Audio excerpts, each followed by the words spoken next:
من الشيطان الرجيم بسم الله الرحمن الرحيم يا أيها الذين آمنوا كتب عليكم الصيام كما كتب على الذين من قبلكم لعلكم تتقون.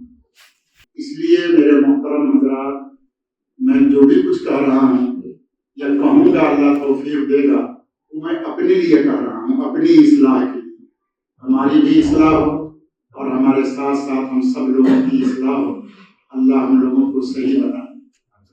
ہمارے یہاں 4 مشہور امام گزرے ہیں، امام ابو حنیفہ رحمۃ اللہ علیہ، امام مالک رحمۃ اللہ علیہ، امام شافعی رحمۃ اللہ علیہ، امام احمد بن حنبل رحمۃ اللہ علیہ۔ یہ 4 بڑے بڑے امام، سب کا احترام ہمارے دل میں ہونا چاہیے، سب کا احترام ہمارے دل میں ہونا چاہیے۔ ان 4 امام ہیں تو بہت بڑے بڑے۔ امام مالک رحمۃ اللہ علیہ جن کی بات بتلا رہا ہوں ابھی، وہ امام مالک رحمۃ اللہ علیہ کی ایک کتاب حدیث کی ہے جو مدرسے میں آخری سال میں پڑھائی جاتی ہے، موطا امام مالک، لائبریری میں بھی ہے وہ کتاب۔ اس کتاب کی بڑی فضیلت ہے، حتیٰ کہ ڈلیوری کا اگر موقع ہو تو اللہ دے رہے ہیں، ڈلیوری کا عورت کے موقع ہو اور ڈلیوری میں پریشانی ہو رہی ہو تو وہ کتاب اس عورت کے سرحانے بستر پر رکھ دیا جائے تو الحمدللہ اس کی برکت سے ڈلیوری آسان ہو جاتی ہے۔ کہ وہ امام مالک رحمۃ اللہ علیہ کی لکھی ہوئی کتاب، لیکن ان کو اتنا ظالموں نے تکلیف دیا، گدھے پہ بیٹھا کر منہ کالا کر کے مدینے کے اندر گھمایا، مدینے کی گلی میں سب بزرگوں پر عجیب عجیب حالات آئے، بڑے بڑے حالات۔ امام احمد بن حنبل رحمۃ اللہ چوتھے امام، 100 لاکھ حدیث مکستو حاصل، 99 بار اللہ تعالیٰ نے خابر بکر دیرسن امام احمد بن حنبل رحمۃ اللہ، لیکن ان کو اتنا کوڑا مارا گیا ایک مسئلے کو لے کر، اتنا کوڑا کہ تاریخ کی کتابوں میں آتا ہے کہ اگر یہ کوڑا ہاتھی کو مارا جاتا تو ہاتھی بیٹھ جاتا، اتنا کوڑا مارا جاتا تھا۔ یہ سب بزرگوں کے ساتھ حالات۔ امام ابو حنیفہ رحمۃ اللہ علیہ جن کو مانتے ہیں ہم لوگ، ان کا جنازہ جیل سے نکلا، جیل میں ان کو قید کیا گیا اور جیل سے ان کا جنازہ نکلا، وہیں انتقال ہوا ہے، وہاں سے جنازہ نکلا۔ یہ تمام بزرگوں کے ساتھ ہوا۔ اللہ کی آزمائش دنیا میں ہر ایک کے ساتھ آئی۔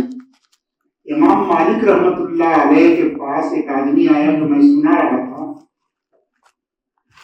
اس کا لڑکا گڑ کھاتا تھا، گڑ جانتے ہیں نا، چینی گڑ میٹھا گڑ کھاتا تھا، زیادہ کھا لیتا ہے، کوئی چیز بھی زیادہ کھانے سے نقصان ہوتا۔ تو انہوں نے آ کے کہا کہ حضور میرے بچے کو نصیحت کر دیجیے کہ میرا بچہ گڑ زیادہ کھاتا ہے، اس سے اس کو نقصان ہوتا ہے۔ امام مالک رحمۃ اللہ علیہ نے فرمایا کل لے کر کے آنا، آج نہیں، کل لے کر کے آنا۔ کل لے کر کے آئے تو انہوں نے سمجھایا کہ بیٹا گڑ مت کھانا، کم کر دو کھانا، گڑ کھانا بند کر دو۔ باپ نے امام صاحب سے پوچھا کہ حضرت اتنی بات تو آپ کل بھی کہہ سکتے تھے، کل کیوں نہیں کہا آپ نے، آج کے لیے کیوں کہا؟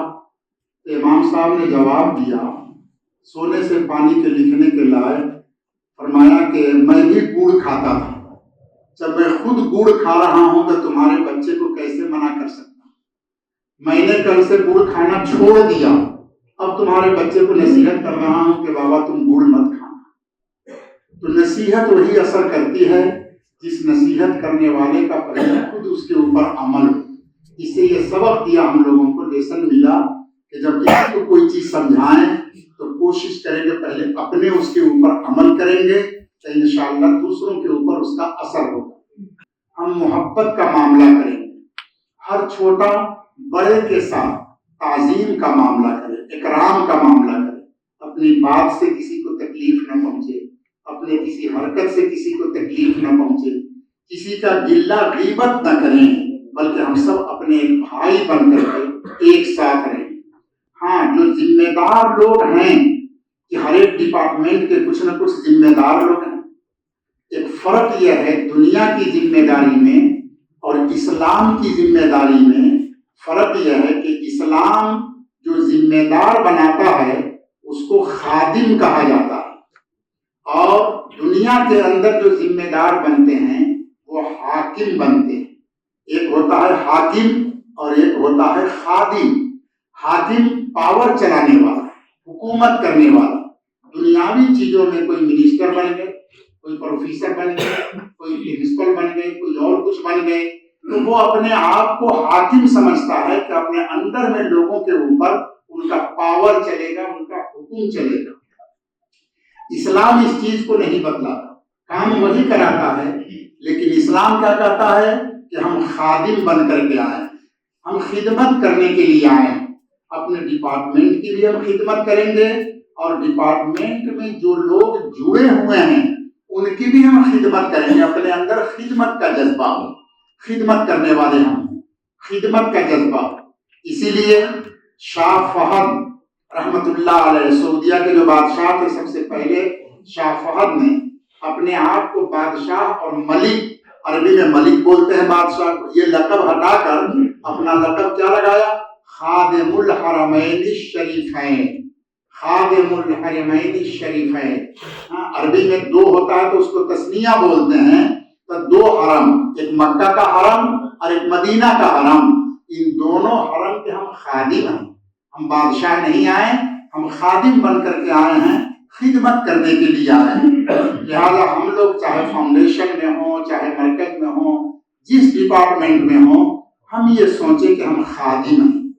جب خادم سوچیں گے تو آپ کے دل میں یہ بات اللہ ڈالے گا کہ اللہ نے آپ کو چن کر کے اس خدمت کے لیے جو دیا ہے، اللہ نے آپ کے ساتھ کوئی بھلائی کا ارادہ کیا۔ آپ چاہتے تو کوئی اور طریقے سے روزی کما سکتے تھے، لیکن اللہ نے آپ کے ساتھ کوئی بھلائی کا ارادہ کیا کہ اتنے اچھے سنستھا میں لا کر کے آپ لوگوں کو جوڑ دیا ہے خدمت کرنے کے لیے۔ لہذا خدمت کا جذبہ، جب خدمت کا جذبہ ہوگا تو آپ ٹائم کے پابند نہیں ہوں گے۔ ٹائم ہو، بے ٹائم ہو، رات ہو، دن ہو، تقاضے کے اوپر چلنے والے۔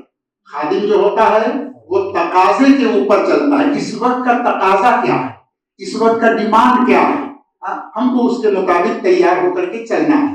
لیکن خدمت میں یہ بات نہیں آتی، چاہے 8 گھنٹہ ہو، کبھی ایسا بھی ہوگا کہ آپ کو 2 گھنٹہ ہی کام کرنا پڑے گا، کبھی ایسا بھی ہوگا کہ آج کوئی کام ہی نہیں ہے، اور کبھی ایسا ہوگا کہ 10-10, 12-12, 18 گھنٹے تک آپ کو کام کرنا پڑے گا۔ جیسے تقاضے آپ کے سامنے آئیں گے اس کے مطابق آپ کو خدمت کرنا ہوگا۔ اس لیے ہم خادم بن کر کے آئے ہیں۔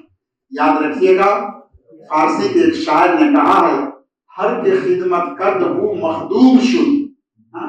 مخدوم وہ آدمی جس کی دوسری خدمت کرے۔ میری اگر کوئی میرا پاؤں دبا رہا ہے، میرا کپڑا دھو دیا، میرا کوئی کام کر دیا تو میری خدمت کر رہا ہے، تو میں مخدوم کہلاؤں گا عربی میں۔ جس کا کوئی خدمت کرے وہ مخدوم۔ تو دنیا میں جو آدمی خادم بن کر کے رہے گا، انشاءاللہ ایک دن اللہ تعالیٰ اس کو مخدوم بنا دے گا۔ اس کے خود خدمت کرنے والے لوگ پیدا ہو جائیں گے، اس کی عزت کرنے والے لوگ پیدا ہو جائیں گے، اس کو دام دینے والے لوگ پیدا ہو جائیں گے۔ لہذا ہم آج خادم بن کر کے رہیں گے، اللہ ہم کو انشاءاللہ مخدوم بنائے گا۔ تو ایک بات یہ کہ ہم خادم بن کر کے رہیں، دوسری بات یہ ہے کہ خادم بنیں گے تو ہم کو ٹائم کی پابندی نہیں، جب جیسا تقاضا ہوگا اس تقاضے کے اوپر دوڑنے والے ہوں۔ حضور پاک صلی اللہ علیہ وسلم نے 1.25 لاکھ صحابہ کا یہ مزاج بنایا، یہی مزاج 1.25 لاکھ صحابہ۔ محمد رسول اللہ صلی اللہ علیہ وسلم تو پوری دنیا کے لیے نبی بن کے آئے تھے، لیکن ہسٹری یہ بتلاتی ہے کہ محمد صلی اللہ علیہ وسلم پوری دنیا میں تو گھومے نہیں، عرب کے اندر، عرب میں بھی پورے عرب میں نہیں جا سکے، لیکن اب پوری دنیا کے نبی کیسے بنیں گے؟ اللہ نے اس کا انتظام کیا۔ یہ 1.25 لاکھ آدمی چن کر کے آپ کا اسٹوڈنٹ دیا کہ 1.25 لاکھ کے اوپر محنت کر کے ان کو ایسا بنا دیجئے کہ آپ کے بعد آپ کی جگہ میں یہ کام کرنے والے ہوں گے، جو میشن آپ کا ہوگا وہی میشن لے کر کے یہ 1.25 لاکھ لوگ چلیں گے اور یہ پوری دنیا میں پھیلیں گے، یہ پوری دنیا میں پھیلیں گے۔ وہ لوگ ہندوستان میں بھی آئے، چائنا میں بھی گئے، دوسرے دیشوں میں بھی گئے، اور ان کے ذریعے سے دین پہنچا ہے۔ اس لیے صحابہ کے اندر یہ فکر پیدا کیا۔ اس کی ایک چھوٹی سی ادھارن دیتا ہوں۔ اسلام میں جنگ ہوا، جنگ سے صحابہ کرام خندق کا جد خندق بولا جاتا ہے، لوٹ کر کے آئے، سب بڑی کٹھن معاملہ تھا، حج عمرہ میں جائیے گا آپ لوگ, اللہ سب کو قبول کرے, کہیے سب آمین. اللہ سب کو حج عمرہ کی توفیق دے. تو اب تھوڑا تھوڑا نشانی ہے, وہاں پر دور والے لوگ گھما کر کے وہ دکھاتے ہیں, مدینہ کے بغل ہی میں ہے. اب مدینہ شہر میں آ گیا, وہاں پر 5 مسجد بنی ہوئی ہے, اس کا نام مسجد خمسہ, عربی میں خمس 5 کو بولتے ہیں. تو وہاں جا کے دیکھ لاتے وہیں پر خندق کا جنگ ہوا. لوٹ کر کے آئے, سب اپنا تیاری کپڑا وپڑا کھول رہے ہیں فریش ہونے کے لیے. نبی صلی اللہ علیہ وسلم بھی اپنا لباس اتار رہے ہیں, تو دیکھا کہ حضرت جبریل علیہ السلام گردن سے تلوار لٹکائے ہوئے آدمی کے روپ میں, انسان کے روپ میں گھوڑے پر بیٹھے ہوئے اللہ کے نبی صلی اللہ علیہ وسلم کے سامنے آ کے حاضر ہوئے. پوچھا کیا بات ہے؟ کہا یا رسول اللہ, آپ نے تو اپنا ہتھیار اور لباس بدل لیا, میں نے تو اب تک بدلا نہیں. خندق کے جدوں میں جبریل بھی شہید تھے اللہ کی طرف سے. تو فرمایا کہ آپ لوٹ کے آ کے اپنا تو لباس چینج کر لیا آپ نے, لیکن ہم نے تو اپنا چینج نہیں کیا ہے ابھی. حضور صلی اللہ علیہ وسلم فوراً سمجھ گئے کہ پھر دوسری جگہ چلنا, چھٹی نہیں. پوچھا کہاں جانا ہے؟ کہا قبیلے بنو قریظہ, قبیلے بنو نذیر جو یہودیوں کا قبیلہ تھا جس نے غداری کیا, ان کے پاس چلنا ہے.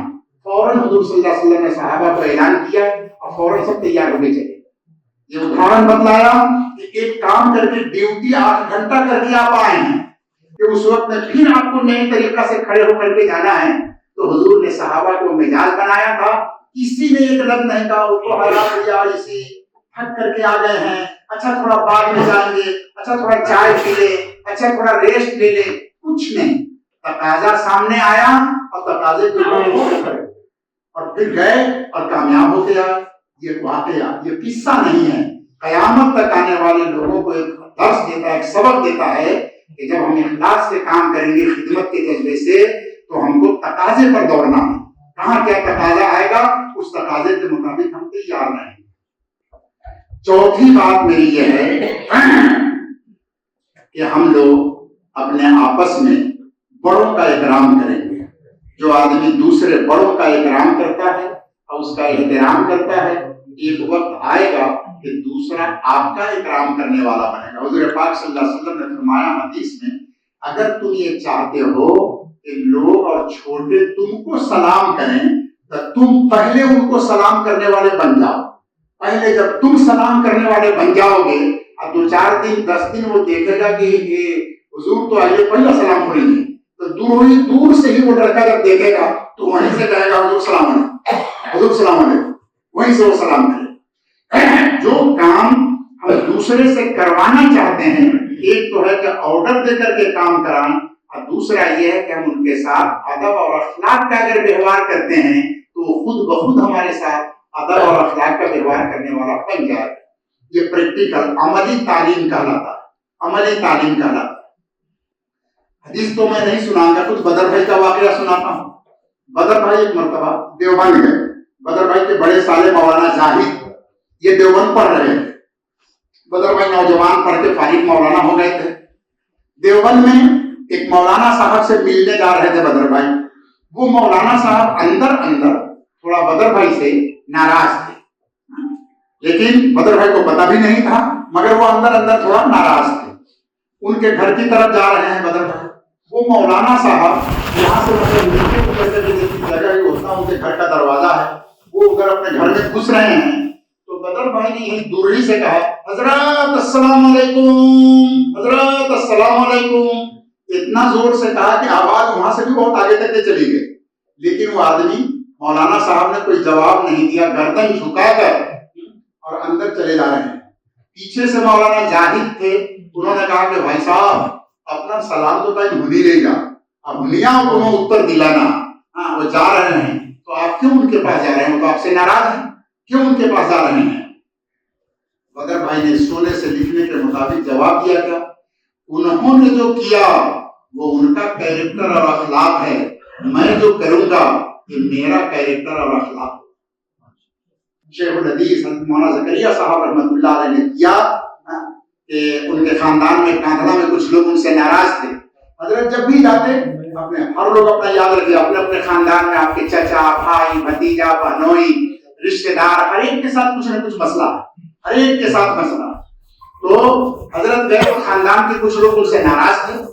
حضرت کا معمول تھا 1 گھنٹہ 2 گھنٹہ کے لیے جاتے تو 5 منٹ ہر رشتہ دار کے گھر میں، اس کو عربی میں صلہ رحمی بولتے ہیں، اپنے رشتہ داروں کے ساتھ ملنا، 5 منٹ کے لیے سب کے گھر میں گئے.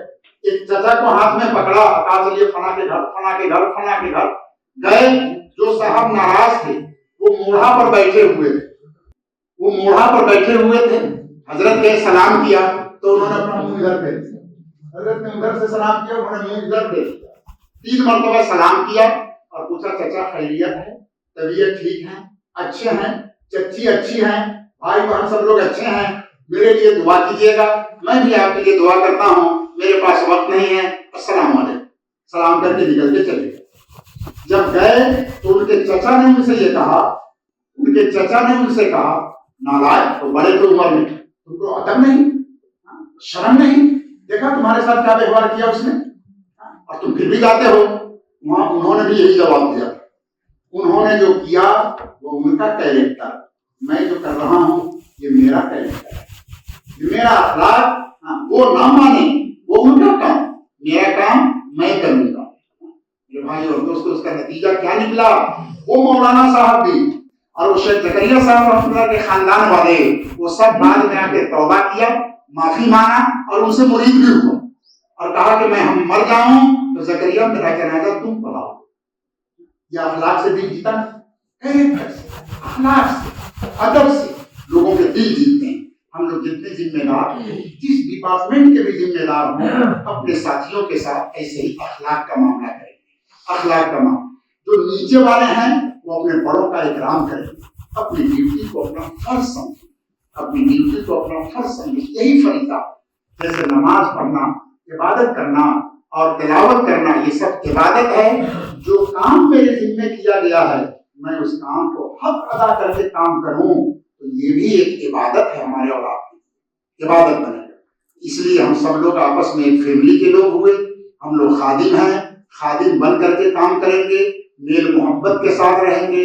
آخری بات کہ ہم لوگ اسلام نے جو طریقہ سکھایا، اسلامی طریقہ یہ آیا ہے، اسلام کاٹنا نہیں سکھاتا، اسلام جوڑنا سکھاتا ہے. اسلام کاٹنا نہیں سکھلاتا، اسلام جوڑنا سکھاتا ہے. کا مطلب کاٹنے اور جوڑنے کا، اسٹاف ہیں، کام کریں گے ہمارے، ان کی کمی ہوگی، ان کی کوتاہی ہوگی، ہم ان کی اصلاح کریں، پہلے ان کو سنشودھن کرنے کی کوشش کریں، جہاں تک ہو سکے آخری حد تک اس کے سنشودھن کرنے کی کوشش کریں. جب ایک دم آخری مرحلہ میں سنشودھن کا کوئی راستہ باقی نہیں، تب جا کر کے کسی کو نکالنے کا ارادہ کریں. کاٹنے کا مطلب چاکری سے نکال دینا، سیدھا لفظوں میں نوکری سے نکال دینا.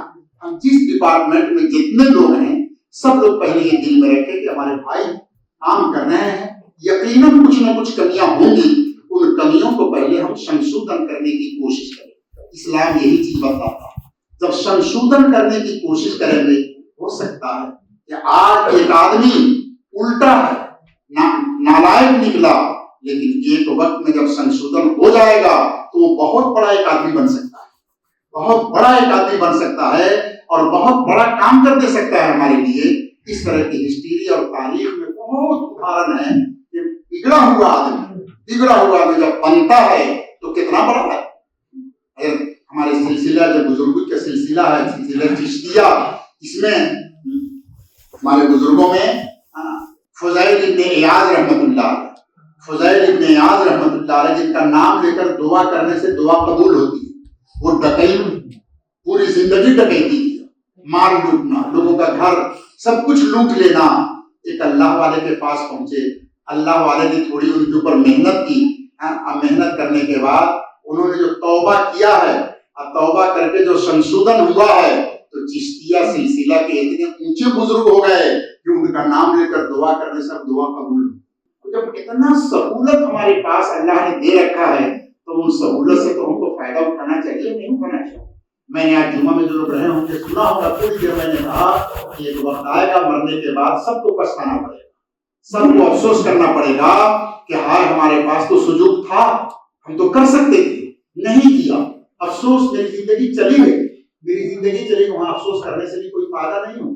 اس لیے ہم لوگ جہاں بھی رہیں نمازوں کی پابندی، بہت سی مصیبتوں کا علاج، بہت سی پریشانیوں کا علاج قرآن پاک کے اندر، قرآن پاک کے اندر، قرآن پاک میں بہت سی آیتیں ہیں تو تلاوت کرنے سے مصیبت دور ہوتی ہے۔ ایک آدمی، سب کے سامنے بتلا دے رہا ہوں، ایک آدمی بہت پریشان تھا، سب یاد رکھیے، بہت طرح طرح کی پریشانی میں مبتلا تھا اور کوئی صورت اس کے پریشانی سے بچنے کی نکل نہیں رہی۔ بہت سے لوگوں سے دعا بھی کروا رہے، خواب میں حضور پاک صلی اللہ علیہ وسلم کو دیکھا، اللہ کے نبی صلی اللہ علیہ وسلم کی زیارت ہوئی خواب میں۔ حضور پاک صلی اللہ علیہ وسلم نے خواب میں ان کو سمجھایا 3363 مرتبہ، 3363 مرتبہ قرآن پاک کی سورہ نوح کی تلاوت کرو، انشاءاللہ تمہاری مصیبت دور ہو جائے گی۔ بہت سے حافظ اور عالم کو جمع کر کے کئی گھنٹہ لگا اور 3363 مرتبہ سورہ نوح کی تلاوت کیا، اللہ کی مہربانی سے اس کی مصیبت اللہ نے دور کر۔ آپ لوگ بتائیے، ہم جتنے لوگ بیٹھے ہیں کون آدمی ایسا ہے کہ جس کو کوئی ٹینشن نہیں ہے؟ بیوی کا، بچے کا، نوکری کا، بیماری کا، ماں کا، گھر کا، باڑ کا، کیس کا، مقدمے کا، کسی نہ کسی لائن سے۔ اگر کسی کو ٹینشن نہیں تو تھوڑا ہاتھ اٹھائیے، جس کو کوئی چنتا نہیں ہے، کوئی پریشانی نہیں ہے۔ سب کو ہے نا پریشانی کچھ نہ کچھ، ہر ایک کو کچھ نہ کچھ پریشانی، کہیں نہ دنیا پریشانی کی جگہ، آزمائش کی جگہ، امتحان کی جگہ، ہر آدمی کہیں نہ کہیں پریشان۔ ان پریشانیوں کے لیے ہم دعا کریں، یہ رمضان المبارک کا مہینہ ان پریشانیوں کے دور کرنے کا وقت ہے۔ میں ایک باریکی چیز بتاتا ہوں جو خاندان میں سمجھانے کی ضرورت ہے۔ انسان کا نفس، نفس کے معنی سیکس والا نفس نہیں، نفس کے معنی انسان کی خواہش، چاہیدہ۔ ہر انسان کے دل میں ایک نفس اللہ نے رکھا ہے اور وہ کبھی بھی اس کو نیکی کی طرف نہیں جانے دیتا۔ شیطان جیسے گناہ سے روکتا ہے، نیکی سے روکتا ہے، انسان کا نفس بھی اس کو نیکی سے روکتا ہے۔ بلکہ حدیث میں یہ آیا کہ نفس تو شیطان سے بھی بڑا دشمن ہے، آدھا عدو کا۔ تمہارے دشمنوں میں سب سے بڑا دشمن تمہارا نفس ہے، دل کا چاہنا، دل کا چاہیدہ۔ وہ تم کو نیکی کی طرف نہیں جانے دے گا، نہیں جانے دے گا۔ کوئی نہ کوئی بہانہ لگائے، کوئی نہ کوئی بہانہ لگائے۔ دل چاہے جلدی جائے آفس، وہ موبائل آئے گا، وہ فلاں آئے گا، وہ فلاں سے بات کرنا ہے۔ ایسے وقت میں اس نفس کے الٹا کرنا ہے، ایسے وقت میں اس نفس کے الٹا کرنا ہے۔ ایک بزرگ گزرے ہماری ابن دینار رحمۃ اللہ علیہ، 40 سال انہوں نے گزارا اور صرف ان کے دل میں نفس نے یہ کہا تھا کہ میں چاہتا ہوں روٹی کھاؤں اور اس روٹی کے اوپر ملائی رکھ کر کے کھاؤں یا دہی رکھ کر کے کھاؤں۔ دل نے چاہا کہ آج روٹی کھائیں گے اور اس کے اوپر دہی رکھ کر کے، دہی کے ساتھ روٹی ملا کر کے کھائیں گے۔ انہوں نے کہا کہ میں تمہاری یہ خواہش پوری نہیں کروں۔ 40 سال تک اپنے نفس کے ساتھ مقابلہ کیا اور ایک چنا کا دانہ کھاتے تھے اور روزہ رکھتے تھے 40 سال، اور کہا کہ تم چاہتے ہو میں تمہاری بات مان لوں۔ ایک دن نفس ان پر غالب آ گیا۔ 40 سال کے بعد انہوں نے بازار سے آٹا خریدا، ایک روٹی بنایا، کہیں سے دہی لے کر کے آئے، اس کے اوپر دہی رکھا، ہاتھ میں لیا کہ اب کھائیں گے۔ اتنے میں اللہ کو بچانا تھا، نیک بندوں کی اللہ حفاظت، اتنا مجاہدہ 40 برس کا اللہ کو بچانا تھا۔ دروازہ پر ایک سائل آ کر کے آواز لگایا، حضرت بھوکا آدمی کھڑا ہے، اللہ کے واسطے کچھ دیجئے، اللہ کے واسطے کچھ دیجئے۔ روٹی پر دہی، ہاتھ میں روٹی، اندر سے خواہش، عورت نے جا کر کے اس کو دیا اور نفس کو کہا سجدہ میں گرے، اللہ آج 40 سال کے بعد میرا نفس مجھے دھوکہ دے دیتا، آپ کی مہربانی ہوئی کہ آپ نے سائل کو بھیج دیا۔ جو بھی سائل آئی تو نہ کہ تو ہمیں خالی لو، اور 40 برس اور محنت برباد ہو جاؤ، اللہ آپ نے بچا لیا ہم کو۔ ان لوگوں کی برکت سے یہ دین ہمارے تک پہنچا۔ ایسے ایسے لوگ، ایسے ایسے بزرگان دین گزرے ہیں۔ اس لیے جب بھی ہو کم سے کم ظہر کے بعد ختم پڑھا جاتا ہے۔ میں جلالیہ میں گیا، اس بیماری کی حالت میں بھی جلالیہ میں گیا، جلالیہ میں ختم اس کا ظہر کے بعد رواج نہیں تھا اس خاندان کی تصویر اتاری جائے، 15-20 منٹ تک بیٹھ کر کے نیوز پڑھا جائے اور پڑھ کر کے سارے لوگوں کے لیے، پوری امت کے لیے، سارے لوگوں کے لیے، سب کے لیے دعا کیجیے۔ وہاں بھی چالو کرا جہاں جہاں خانقاہ کا یہ ہے سب جگہ پر اس کو جاری کرا رہے ہیں.